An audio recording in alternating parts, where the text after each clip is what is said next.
বৰ্তমানৰ ৰাজনৈতিক প্ৰেক্ষাপট চাই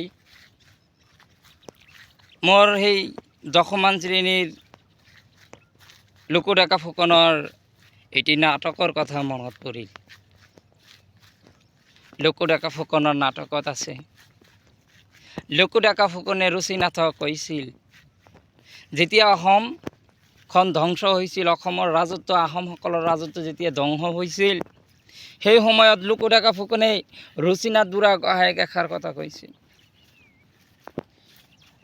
স্বৰ্গদপি গৰীয়সী জননী জন্মভূমি ধ্বংস নকৰিবি। ৰুচিনাথ ভুল সংশোধন কৰ। যদি ভুল সংশোধন নকৰা তেতিয়াহ'লে আহোম ৰবিৰ কুল চিৰদিনৰ কাৰণে মাৰ যাব।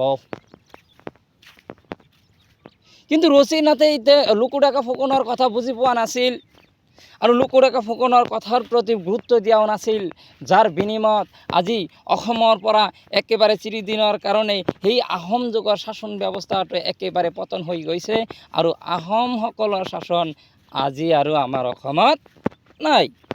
যে লোকডেকা ফুকনৰ কথা এষাৰ কি হৈছিল, চিৰসত্য হিচাপে আমি ক'ব পাৰোঁ, চিৰসত্য হিচাপে পৰিগণিত হৈছিল। তেওঁ এখন কথা কৈছিল, খঙেৰেই কওক, দুৰ্বল মনেৰেই কওক, তেওঁৰ কথা কিন্তু একেবাৰে সম্পূৰ্ণৰূপে যুক্তিসম্পূৰ্ণভাৱে সঁচা আছিল। বৰ্তমান সময়ত আমাৰ অসম তথা ভাৰতবৰ্ষত লোকসভাৰ নিৰ্বাচন চলি আছে। এই নিৰ্বাচনৰ সময়ত আপোনালোকে জনপ্ৰিয়তাৰ ওপৰত ভোট নিদিব।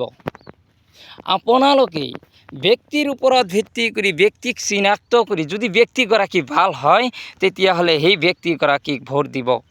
সিয়ে যি দলৰেই নহওক কিয়, হয় কংগ্ৰেছ দলৰ হওক, হয় বিজেপি দলৰ হওক, হয় AGP দলৰ হওক, আপোনালোকে অনুগ্ৰহ কৰি ব্যক্তি চাই, ব্যক্তিৰ ব্যক্তিত্ব চাই, ব্যক্তিৰ অতীত চাই, ব্যক্তিৰ বৰ্তমান চাই, বৰ্তমান লক্ষ্যৰ ওপৰত চিন্তা কৰি আপোনালোকৰ বহুমূলীয়া ভোট প্ৰদান কৰিব।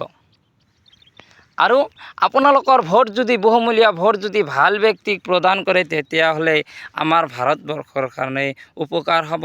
এনেকুৱা নিৰ্জন পৰিৱেশ আৰু আমাৰ দেশত নাথাকে। তেনেহ'লে আমাৰ এই যে দেশৰ পৰা, আমাৰ অসম ৰাজ্যখনৰ পৰা এনেকুৱা নিৰ্জন পৰিৱেশ আঁতৰাবলৈ হ'লে ভাল ব্যক্তিক নিৰ্বাচিত কৰিব লাগিব।